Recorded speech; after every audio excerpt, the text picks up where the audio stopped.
Dalawang sinaunang halaman ang posibleng susi sa mas malinis at mas circular na kinabukasan. Mabilis lumaki ang kawayan at hemp, at nabubuhay sila kahit sa mahinang lupa. Konting tubig lang at pestisidyo ang kailangan nila, pero ang epekto nila mas malaki pa sa mga taniman nila. Ang hemp ay ginagawang tela, papel, insulation, bioplastics, at pati na rin parts ng sasakyan. Ang kawayan naman, isa sa pinakamabilis lumaking halaman sa mundo, ay pwedeng kapalit ng bakal at semento sa paggawa ng bahay.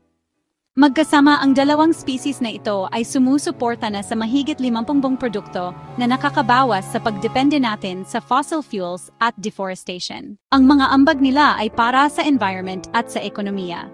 Mas maraming carbon dioxide ang ini-absorb nila kada acre kumpara sa ibang puno, at nagbigay sila ng mataas na halaga ng pananim sa mga rural na komunidad na nakakatulong magpagaling ng lupa imbes na ubusin ito.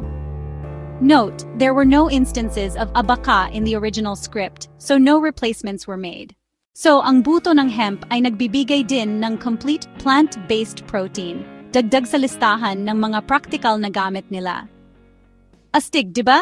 Alam mo, ang simple lang tingnan sa lupa ay nagiging super powerful sa industriya. Fun fact, may ilang uri ng kawayan na pwedeng lumaki ng higit 3 talampakan sa isang araw lang kung maganda ang kondisyon. Ang bilis, right? Kung ang kinabukasan ng sustainability ay pwedeng itanim imbes na kunin lang. Ano pa kayang ibang solusyon ang naghihintay sa mga pinakalumang halaman na hindi pa natin lubos na naunawaan? Ang mga hashtags tulad ng #SustainableFutures, Green Innovation, Nature-Based Solutions, Circular Economy, at Eco-Revolution ay hindi lang basta trends.